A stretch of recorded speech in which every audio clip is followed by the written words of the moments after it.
Good afternoon, everyone. Welcome to the Adventure and Mystery Book Club. I'm Bill Mallory, branch manager of the La Jolla Library. I'm so glad that you could join me today for our next reading of Treasure Island.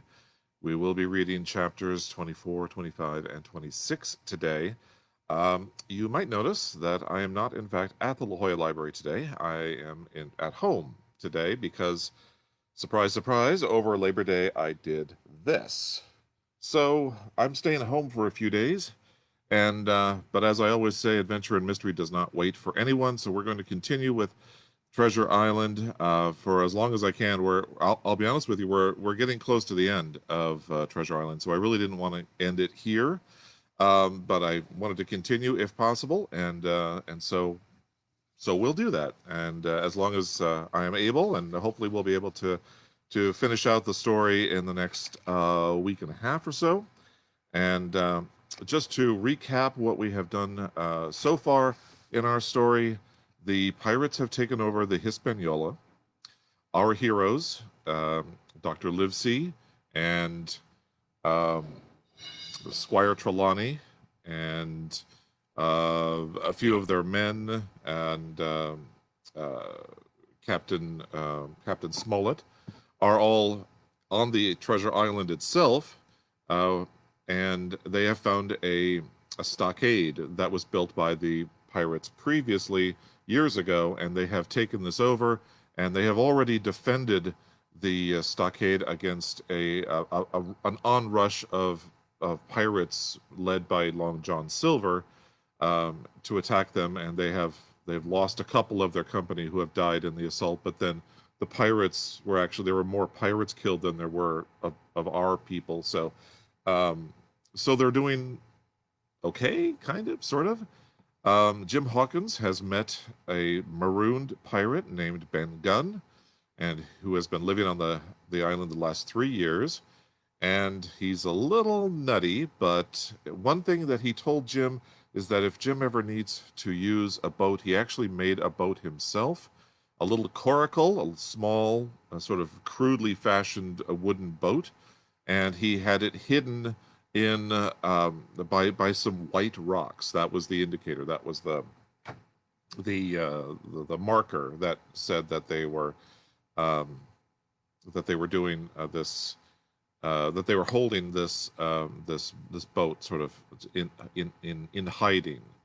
And so with the pirates on board the Hispaniola, Jim Hawkins gets it in his head that when no one's looking late at night, he's going to take the coracle, he's going to paddle over to the Hispaniola and cut the rope that is attached to the anchor, thus setting the Hispaniola free, basically, letting it drift.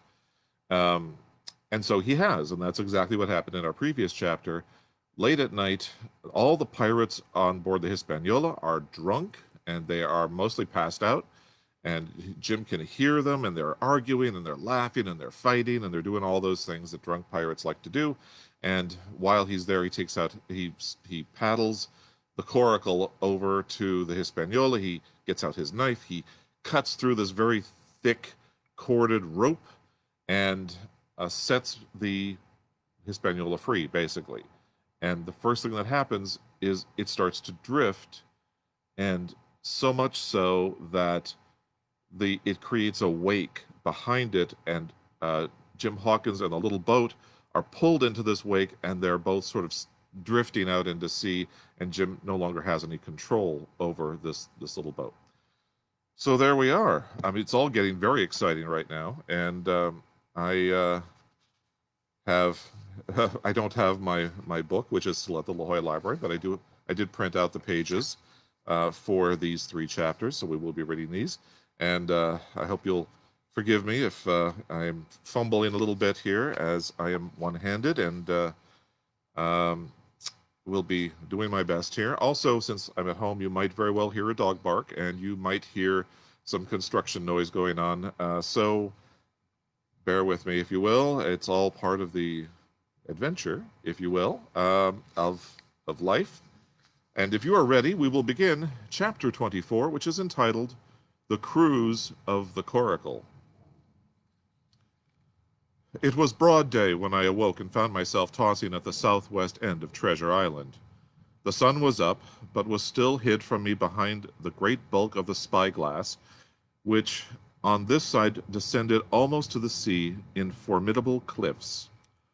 Hull Bow Line Head and Mizzenmast Hill were at my elbow. The hill bare and dark, the head bound with cliffs 40 and 50 feet high, and fringed with great masses of fallen rock. I was scarce a quarter of a mile to seaward, and it was my first thought to paddle in and land. That notion was soon given over. Among the fallen rocks, the breakers spouted and bellowed, loud reverberations, heavy sprays, flying and falling, succeeded one another from second to second, and I saw myself, if I ventured nearer, dashed to death upon the rough shore, or spending my strength in vain to scale the beetling crags. Nor was that all, for crawling together on flat tables of rock, or letting themselves drop into the sea with loud reports, I beheld huge slimy monsters, soft snails, as it were, of incredible bigness, 2 or 3 score of them together, making the rocks to echo with their barkings. I have understood since that they were sea lions, and entirely harmless. But the look of them, added to the difficulty of the shore, and the high running of the surf, was more than enough to disgust me of that landing place. I felt willing rather to starve at sea than to confront such perils. In the meantime, I had a better chance, as I supposed, before me. North of Hull Bow Line Head, the land runs in a long way, leaving at low tide a long stretch of yellow sand. To the north of that, again, there comes another cape, Cape of the Woods, as it was marked upon the chart, buried in tall green pines, which descended to the margin of the sea. I remember what Silver had said about the current that sets northward along the whole west coast of Treasure Island, and seeing from my position that I was already under its influence, I preferred to leave Hull Bow Line Head behind me and reserve my strength for an attempt to land upon the kindlier-looking Cape of the Woods. There was a great smooth swell upon the sea, the wind blowing steady and gentle from the south. There was no contrariety between that and the current, and the billows rose and fell unbroken. Had it been otherwise, I must long ago have perished, but as it was, it is surprising how easily and securely my little and light boat could ride. Often, as I lay at the bottom of and kept no more than an eye above the gunwale, I would see a big blue summit heaving close above me, yet the coracle would but bounce a little, dance as if on springs, and subside on the other side into the trough as lightly as a bird. I began after a little to grow very bold, and sat up to try my skill at paddling. But even a small change in the disposition of the weight will produce violent changes in the behavior of a coracle, and I had hardly moved before the boat, giving up at once her gentle dancing movement, ran straight down a slope of water so steep that it made me giddy, and struck her nose with a spout of spray deep into the side of the next wave. I was drenched and terrified, and fell instantly back into my old position, whereupon the coracle seemed to find her head again, and led me as softly as before among the billows. It was plain she was not to be interfered with, and at that rate, since I could in no way influence her course, what hope had I left of reaching land? I began to be horribly frightened, but I kept my head for all that. First, moving with all care, I gradually bailed out of the coracle with my sea cap. Then, getting my eye once more above the gunwale, I set myself to study how it was she managed to slip so quietly through the rollers. I found each wave, instead of the big, smooth, glossy mountain it looks from shore or from a vessel's dock, it was for all the world like any range of hills on dry land, full of peaks and smooth places and valleys. The coracle, left to herself, turning from side to side, threaded, so to speak, her way through these lower parts and avoided the steep slopes and higher toppling summits of the wave. Well now, thought I to myself, it is plain I must lie where I am and not disturb the balance. But it is plain also that I can but put the paddle over the side from time to time in smooth places, give her a shove or two towards land. No sooner thought upon than done. There I lay on my elbows in the most trying attitude, and every now and again gave a weak stroke or two to turn her head to shore. It was very tiring and slow work, yet I did visibly gain ground, and as we drew near the Cape of the Woods, though I saw I must infallibly miss that point, I had still made some 100 yards of easting. I was, indeed, close in. I could see the cool, green treetops swaying together in the breeze, and I felt sure I should make the next promontory without fail.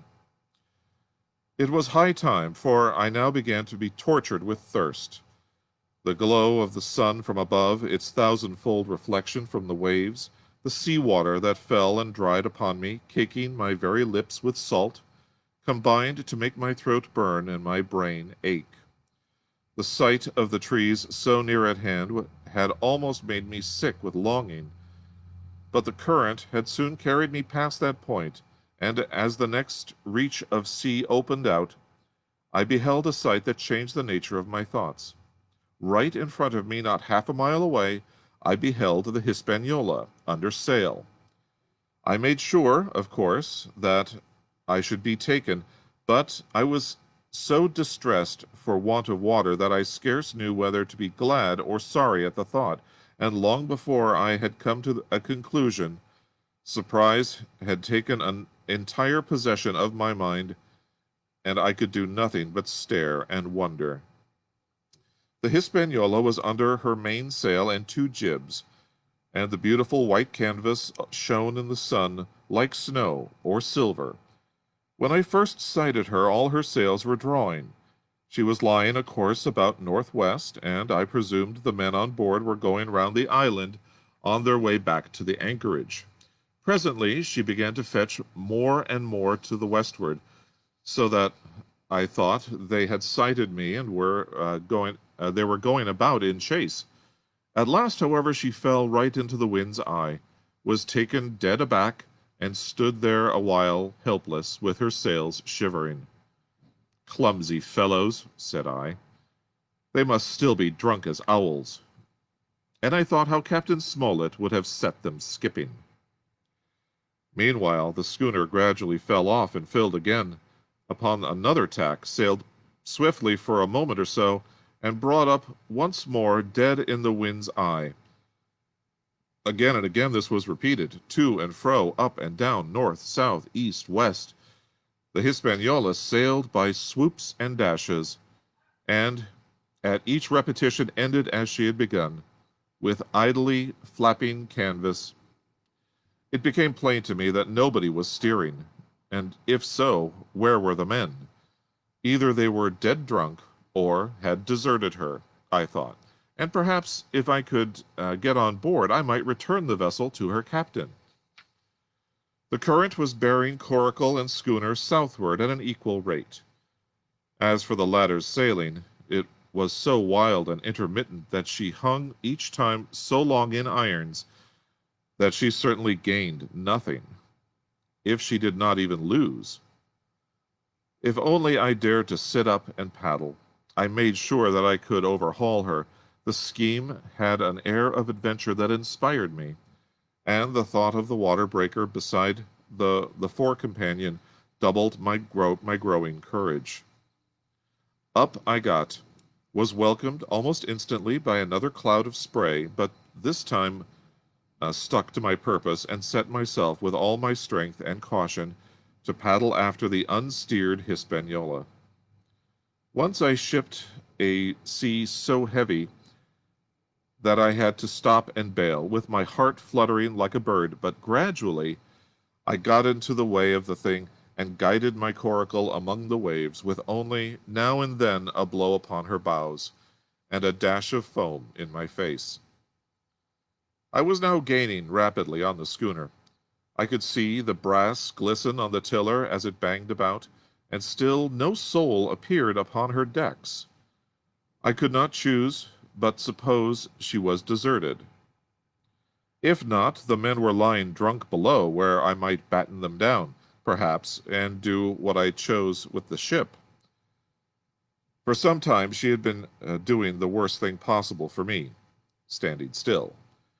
She headed nearly due south, yawing, of course, all the time. Each time she fell off, her sails partly filled, and these brought her in a moment right to the wind again. I have said this was the worst thing possible for me, for helpless as she looked in this situation, with the canvas cracking like cannon and the blocks trundling and banging on the deck, she still continued to run away from me, not only with the speed of the current, but by the whole amount of her leeway, which was naturally great. But now, at last, I had my chance. The breeze fell for some seconds very low, and the current gradually turning her, the Hispaniola revolved slowly round her center, and at last presented me her stern, with the cabin window still gaping open and the lamp over the table still on burning on into the day. The mainsail hung, drooped like a banner. She was stock still, but for the current. For the last little while I had even lost, but now redoubling my efforts, I began once more to overhaul the chase. I was not 100 yards from her when the wind came again in a clap. She filled on the port tack and was off again, stooping and skimming like a swallow. My first impulse was one of despair, but my second was towards joy. Round she came, till she was broadside on to me, round still till she had covered half, and then 2/3, and then 3/4 of the distance that separated us. I could see the waves boiling white under her forefoot. Immensely tall she looked to me from my low station in the coracle. And then, of a sudden, I began to comprehend. I had scarce time to think, scarce time to act and save myself. I was on the summit of one swell, when the schooner came stooping over the next. The bowsprit was over my head. I sprang to my feet and leapt, stamping the coracle under the water. With one hand I caught the jib boom, while my foot was lodged between the stay and the brace, and as I still clung there panting, a dull blow told me that the schooner had charged down upon and struck the coracle, and that I was left without retreat on the Hispaniola.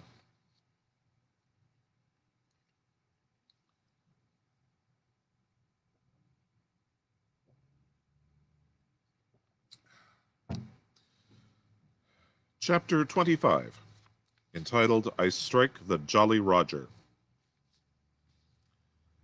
I had scarce gained a position on the bowsprit when the flying jib flapped and filled upon the other tack, with a report like a gun. The schooner trembled to her keel under the reverse, but the next moment the other sails still drawing, the jib flapped back again and hung idle. This had nearly tossed me off into the sea, and now I lost no time, crawled back along the bowsprit, and tumbled head foremost on the deck. I was on the lee side of the forecastle, and the mainsail, which was still drawing, concealed me from a certain portion of the afterdeck. Not a soul was to be seen. The planks, which had not been swabbed since the mutiny, bore the print of many feet, and an empty bottle, broken by the neck, tumbled to and fro like a live thing in the scuppers. Suddenly the Hispaniola came right into the wind. The jibs behind me cracked aloud. The rudder slammed to. The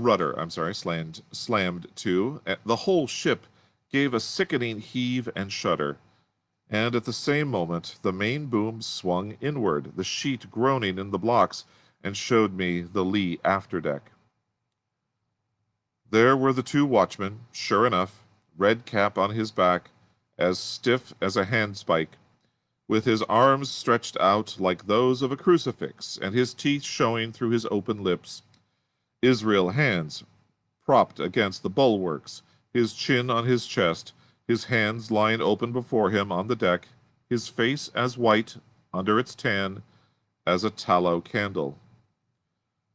For a while the ship kept bucking and sidling like a vicious horse, the sails filling now on one tack, now on another, and the boom swinging to and fro till the mast groaned aloud under the strain. Now and again, too, there would come a cloud of light sprays over the bulwark and a heavy blow of the ship's bows against the swell. So much heavier weather was made of it by this great rigged ship than by my homemade lopsided coracle, now gone to the bottom of the sea. At every jump of the schooner, Redcap slipped to and fro, but what was ghastly to behold, neither his attitude nor his fixed teeth disclosing grin was any way disturbed by this rough usage.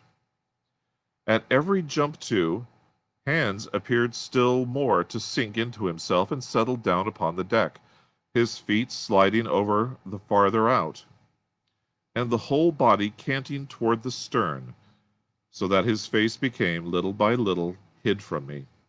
And at last I could see nothing beyond his ear and the frayed ringlet of one whisker. At the same time I observed around both of them splashes of dark blood upon the planks, and began to feel sure that they had killed each other in their drunken wrath. While I was thus looking and wondering, in a calm moment, when the ship was still, Israel Hands turned partly round with a low moan, writhed himself back to the position in which I had seen him first. The moan, which told of pain and deadly weakness, and the way in which his jaw hung open, went right to my heart. But when I remembered the talk I had overheard from the apple barrel, all pity left me. I walked aft until I reached the mainmast. "Come aboard, Mr. Hands," I said, ironically. He rolled his eyes round heavily, and he was too far gone to express surprise. All he could do was utter one word: "Brandy." It occurred to me there was no time to lose, and dodging the boom as it once more lurched across the deck, I slipped aft and down the companion stairs into the cabin. It was such a scene of confusion as you could hardly fancy. All the lock-fast places had been broken open in quest of the chart. The floor was thick with mud where ruffians had sat down to drink or consult after wading in the marshes round their camp. The bulkheads, all painted in, clear white and beaded round with gilt, bore a pattern of dirty hands.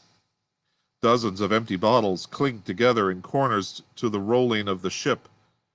One of the doctor's medical books lay open on the table, half of the leaves gutted out, I suppose for pipe lights.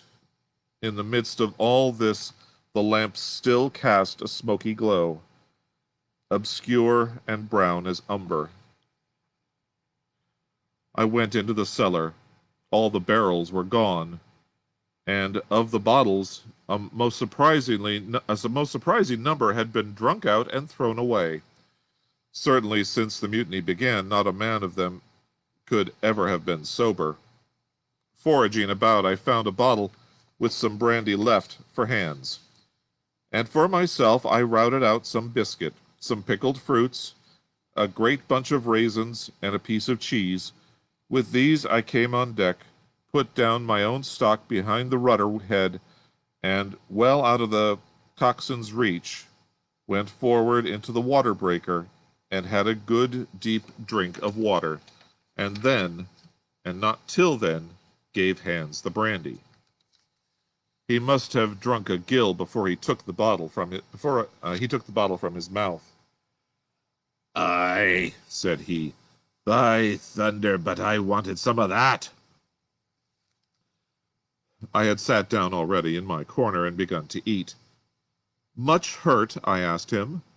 He grunted, or rather, I might say, he barked. "If that doctor was aboard," he said, "I'd be right enough in a couple of turns, but I don't have no manner of luck, you see. And that's what's the matter with me. As for that swab, he's good as dead, he is," he added, indicating the man with the red cap. "He warn't no seaman nohow. And where mought you have come from?" "Well," said I, "I've come aboard to take possession of this ship, Mr. Hands, and you'll please regard me as your captain until further notice." He looked at me sourly enough, but said nothing. Some of the color had come back into his cheeks, though he still looked very sick, and still continued to slip out and settle down as the ship banged about. "By the by," I continued, "I can't have these colors, Mr. Hands, and by your leave I'll strike them. Better none than these." And again, dodging the boom, I ran to the color lines, handed down their cursed black flag, and chucked it overboard. "God save the king," said I, waving my cap. "And there's an end to Captain Silver." He watched me keenly and slyly, his chin all the while on his breast. "I reckon," he said at last, "I reckon, Captain Hawkins, you'll kind of want to get ashore now. Suppose we talks." "Why, yes," says I, "with all my heart, Mr. Hands. Say on." And I went back to my meal with a good appetite. "This man," he began, nodding feebly to the corpse, "O'Brien were his name. A rank Irelander, this man. And me got the canvas on her, meaning for to sail her back. Well, he's dead now, he is, as dead as bilge. And who's to sail this ship? I don't see. Without I gives you a hint, you ain't that man, as far as I can tell. Now, look here, you gives me food and drink and a old scarf for anchor to tie my wound up, you do, and I'll tell you how to sail her, and that's about square all around, I take it." "I'll tell you one thing," says I. "I'm not going back to Captain Kidd's anchorage. I mean to get into North Inlet and beach her quietly there." "To be sure you did," he cried. "Why, I ain't such an infernal lubber after all. I can see, can't I? I've tried my fling, I have, and I've lost. And it's you has the wind of me. North Inlet. Why, I haven't no choice, not I. I'd help you sail her up to Execution Dock, by thunder, so I would." Well, as it seemed to me, there was some sense in this. We struck our bargain on the spot. In 3 minutes I had the Hispaniola sailing easily before the wind along the coast of Treasure Island, with the good hopes of turning the northern point ere noon and beating down again as far as North Inlet before high water, when we might beach her safely and wait till the subsiding tide permitted us to land. Then I lashed the tiller and went below to my own chest, where I got a soft silk handkerchief of my mother's.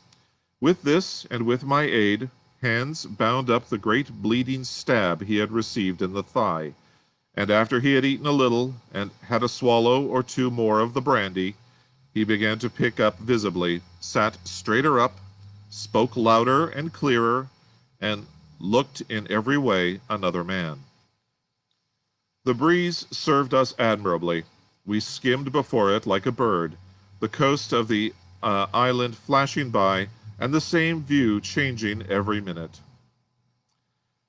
Soon we were past the high lands and bowling beside low, sandy country, sparsely dotted with dwarf pines, and soon we were beyond that again, and had turned the corner of the rocky hill that ends the island on the north.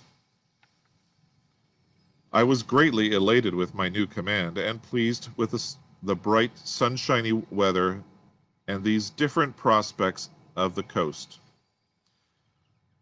I had now plenty of water and good things to eat, and my conscience, which had smitten me hard for my desertion, was quieted by the great conquest I had made.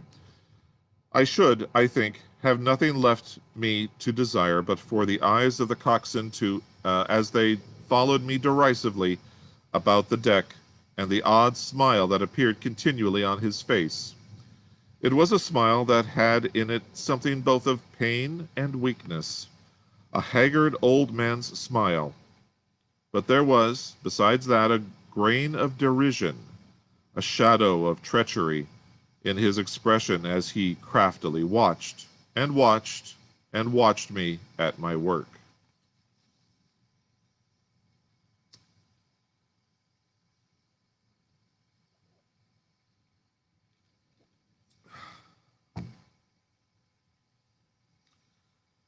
Chapter 26, entitled Israel Hands. The wind, serving us to a desire, now hauled into the west. We could run so much the easier from the northeast corner of the island to the mouth of the north inlet, only as we had no power to anchor and dared not beach her till the tide had flowed a good deal farther, time hung on our hands. The coxswain told me how to lay the ship to. After a good many trials, I succeeded, and we both sat in silence over another meal. "Captain," said he, at length, with that same uncomfortable smile, "here's my old shipmate O'Brien. Suppose you was to heave him overboard. I ain't particular as a rule, and I don't take no blame for settling his hash, but I don't reckon him ornamental, now do you?" "I'm not strong enough, and I don't like the job, and there he lies, for me," said I. "This here's a unlucky ship, this Hispaniola, Jim," he went on, blinking. "There's a power of men been killed in this Hispaniola, a sight o' old poor seamen dead and gone since you and me took ship to Bristol. I never seen sich dirty work, not I. There was this here O'Brien, now. He's dead, ain't he? Well, now, I'm no scholar, and you're a lad as can read and figure, and to put it straight, do you take it as a dead man is dead for good, or do he come alive again?" "You can kill the body, Mr. Hands, but not the spirit. You must know that already," I replied. "O'Brien there is in another world, and may be watching us." "Ah," says he. "Well, that's unfortunate. Appears as if killing parties was a waste of time. Howsomever, spirits don't reckon for much by what I've seen. I'll chance it with the spirits, Jim. And now you've spoke up free, and I'll take it kind if you'd step down into that there cabin and get me a shiver me timbers, I can't hit the name on it. Well, you get me a bottle of wine, Jim. This here's brandy's too strong for my head." Now, the coxswain's hesitation seemed to be unnatural, and as for the notion of his preferring wine to brandy, I entirely disbelieved it. The whole story was a pretext. He wanted me to leave the deck. So much was plain. But with that purpose, I could in no way imagine. His eyes never met mine. They kept wandering to and fro, up and down, now with a look to the sky, now with a flitting glance upon the dead O'Brien. All the time he kept smiling and putting his tongue out in the most guilty, embarrassed manner, so that a child could have told that he was bent on some deception. I was prompt with my answer, however, for I saw where my advantage lay, and that with a fellow so densely stupid I could easily conceal my suspicions to the end. "Some wine," I said. Far better. Will you have white or red? Well, I reckon it's about the blessed same to me, shipmate, he replied. So it's strong and plenty of it. What's the odds? All right, I answered. I'll bring you port, Mr. Hands, but I'll have to dig for it.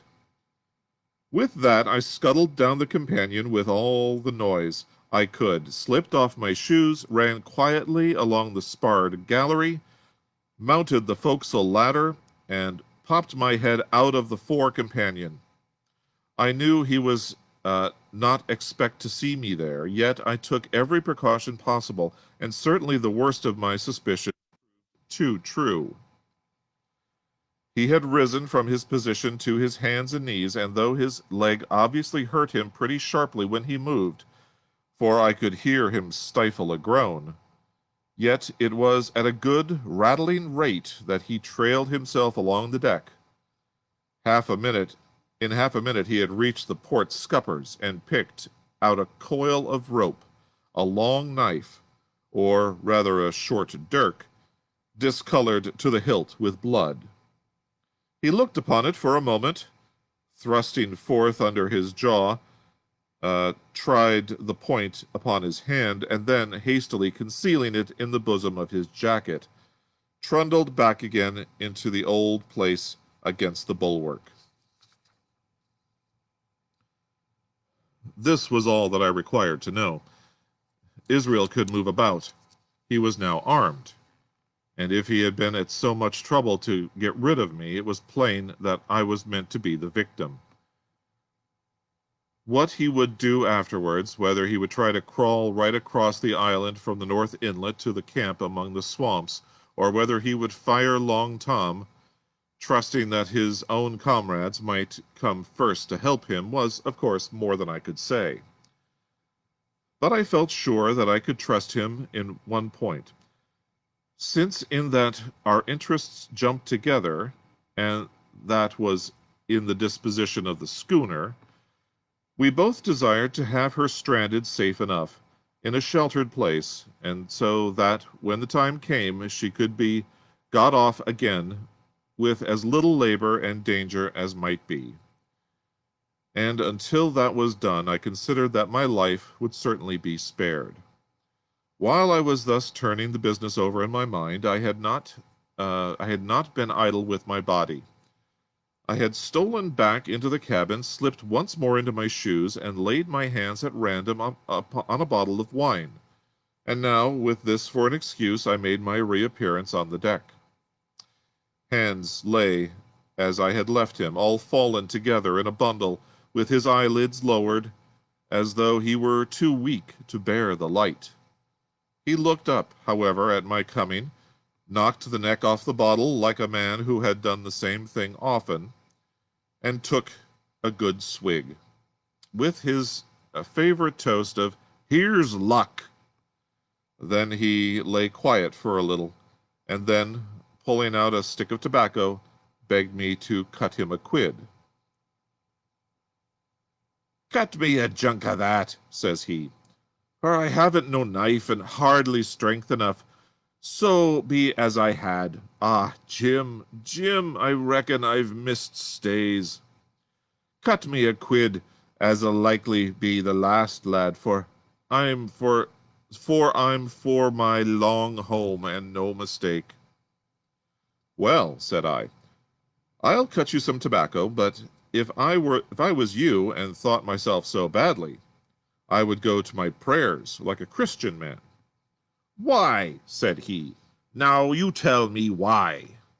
"Why?" I cried. "You were asking me just now about the dead. You've broken your trust. You've lived in sin and lies and blood. There is a man you killed lying at your feet this moment, and you ask me why. For God's mercy, Mr. Hands, that's why." I spoke with a little heat, thinking of the bloody dirk he had hidden in his pocket and designed, in his ill thoughts, to end me with. He, for his part, took a great draught of the wine and spoke with the most unusual solemnity. "For 30 years," he said, I've sailed the seas and seen good and bad, better and worse, fair weather and foul, provisions running out, knives going, and what not. Well, now I tell you, I never seen good come of goodness yet. Him as strikes first is my fancy. Dead men don't bite. Them's my views. Amen. So be it. And now you look here, he added, suddenly changing his tone. We've had about enough of this foolery. The tide's made good enough by now. You just take my orders, Captain Hawkins, and we'll sail slap in and be done with it. All told, we had a scarce 2 miles to run, but the navigation was delicate. The entrance to this northern anchorage was not only narrow and shoal, but lay east and west, so that the schooner must be nicely handled to be got in. I think I was a good, prompt subaltern, but and I am very sure that Hans was an excellent pilot, for we went about and dodged in, shaving the banks with a certainty and a neatness that was a pleasure to behold. Scarcely had we passed the heads before the land closed around us. The shores of North Inlet were as thickly wooded as those of the southern anchorage, but the space was longer and narrower and more like what in truth was the estuary of a river. Right before us, at the southern end, we saw the wreck of a ship in the last stages of dilapidation. It had been a great vessel of 3 masts, but had lain so long exposed to the injuries of the weather that it was hung about with great webs of dripping seaweed, and on the deck of it shore bushes had taken root, and now flourished thick with flowers. It was a sad sight, but it showed us that the anchorage was calm. Now, said Hans, look there. There's a pet bit for a beach of a ship in. Fine flat sand, never a cat's paw, trees all around it of it, and flowers a-blowin' like a guarding on that old ship. And once beached, I inquired, how shall we get her off again? Why so, he replied. You take a line ashore there on the other side at low water, take a turn about one of them big pines, bring it back, take a turn around the capstan, and lie to for the tide. Come high water, all hands take a pull upon the line, and off she comes as sweet as nature. And now, boy, you stand by. We're near the bit now, and she's too much way on her. Starboard a little, so, steady, starboard, larboard, a little, steady, steady. And so he issued his commands, which I breathlessly obeyed, till, all of a sudden, he cried, Now, my hearty luff! And I put the helm hard up, and the Hispaniola swung round rapidly, and ran stem on for the low wooded shore. The excitement of these last maneuvers had somewhat interfered with the watch I had kept hitherto, sharply enough upon the coxswain. Even then I was still so much interested, waiting for the ship to touch, that I had quite forgot the peril that hung over my head, and stood craning over the starboard bulwarks, and watching the ripples spreading wide before the bows. I might have fallen without a struggle for my life, had not a sudden disquietude seized upon me and made me turn my head. Perhaps I had heard a creak or seen his shadow moving with the tail of my eye. Perhaps it was an instinct like a cat's. But sure enough, when I looked round, there was Hans, already halfway towards me with the dirk in his right hand. We must both have cried out aloud when our eyes met, but while mine was a shrill cry of terror, his was a roar of fury, like a charging bully's. At the same instant he drew himself forward, and I leapt sideways toward the bows, and as I did so, I let go of the tiller, which sprang sharp to leeward, and I think this saved my life, for it struck Hans across the chest and stopped him, for a moment, dead. Before he could recover, I was safe out of the corner where he had me trapped, with all the deck to dodge about. Just forward of the mainmast, I stopped, drew a pistol from my pocket, took a cool aim, though he had already turned and was once more coming directly after me, and drew the trigger. The hammer fell, but there followed neither flash nor sound. The priming was useless with sea-water. I cursed myself for my neglect. Why had not I, long before, reprimed and reloaded my only weapons? Then I should not have been, as now, a mere fleeing sheep before this butcher. Wounded as he was, it was wonderful how fast he could move. His grizzled hair tumbled over his face, and his face itself was as red as a red ensign with his haste and fury. I had no time to try my other pistol, nor indeed much inclination, for I was sure it would be useless.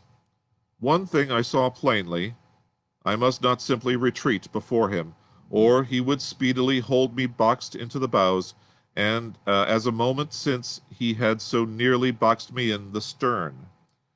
Once so caught, and 9 or 10 inches of the blood-stained dirk would be my last experience on this side of eternity.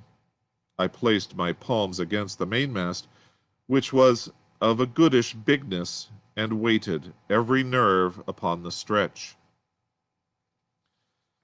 Seeing that I meant to dodge, he also paused, and a moment or two passed in feints on his part and corresponding movements upon mine. It was such a game as I had often played at home about the rocks of Black Hill Cove, but never before, you may be sure, with such a wildly beating heart as now. Still, as I say, it was a boy's game, and I thought I could hold my own at it against an elderly seaman with a wounded thigh. Indeed, my courage had begun to rise so high that I allowed myself a few darting thoughts on what would be the end of the affair. While I saw certainly that I could spin it out for long, I saw no hope of any ultimate escape. Well, while things stood thus, suddenly the Hispaniola struck, staggered, ground for an instant in the sand, and then, swift as a blow, canted over to the port side till the deck stood at an angle of 45 degrees, and about a puncheon of water splashed into the scupper holes and lay in a pool between the deck and bulwark.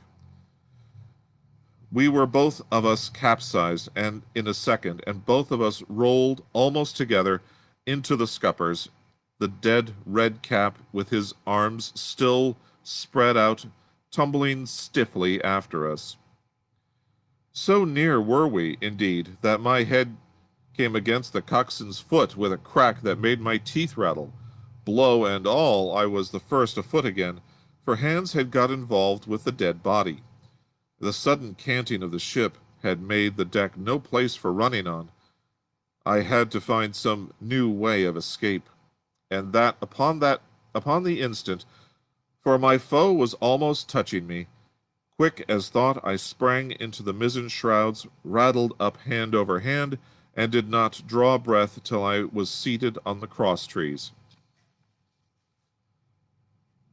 I had been saved by being prompt. The dirk had struck not half a foot below me as I pursued my upward flight, and there stood Israel Hands, with his mouth open and his face upturned to mine, a perfect statue of surprise and disappointment.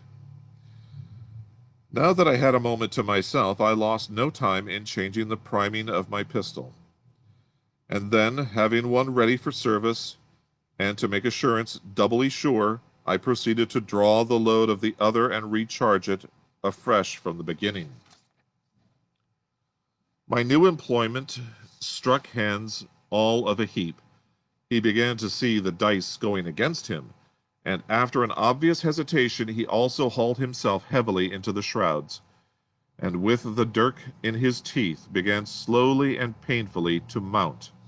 It cost him no end of time and groans to haul his wounded leg behind him, and I had quietly finished my arrangements before he was much more than a third of the way up. Then, with a pistol in either hand, I addressed him. "One more step, Mr. Hands," said I, "and I'll blow your brains out. Dead men don't bite, you know," I added with a chuckle. He stopped instantly. I could see by the working of his face that he was trying to think, and his process was so slow and laborious that, in my newfound security, I laughed aloud. At last, with a swallow or two, he spoke, his face still wearing the same expression of extreme perplexity. In order to speak, he had to take the dagger from his mouth, but in all else he remained unmoved. "Jim," says he, "I reckon we're fouled, you and me, and we'll have to sign articles. I'd have had you, but for that there lurch. But I don't have no luck, not I, and I reckon I'll have to strike, which comes hard, you see, for a master mariner to a ship's younker like you, Jim." I was drinking in his words, and smiling away, as conceited as a cock upon the wall, when, all in a breath, back went his right hand over his shoulder. Something sang like an arrow through the air. I felt a blow, and then a sharp pang, and there I was pinned by the shoulder to the mast. In the horrid pain and surprise of the moment, I scarce can say it was by my own volition, and I am sure it was without a conscious aim. Both my pistols went off, and both escaped out of my hands. They did not fall alone. With a choked cry, the coxswain loosed his grip upon the shrouds and plunged head first into the water.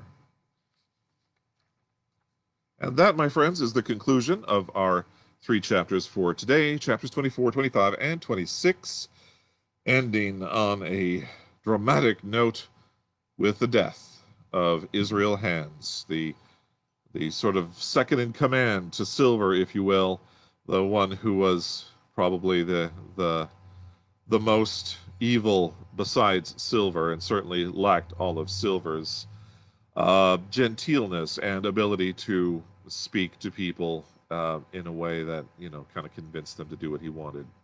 So, very dramatic ending. Thank you very much for joining me for this special edition of the Adventure and Mystery Book Club, Treasure Island. We will be showing a recorded reading on Friday, but I hope you can join me for that. The will, of course, be this Friday at 4 p.m., and we will be reading the next 3 chapters. Thank you very much for being here. We'll see you again next time. Bye, everyone.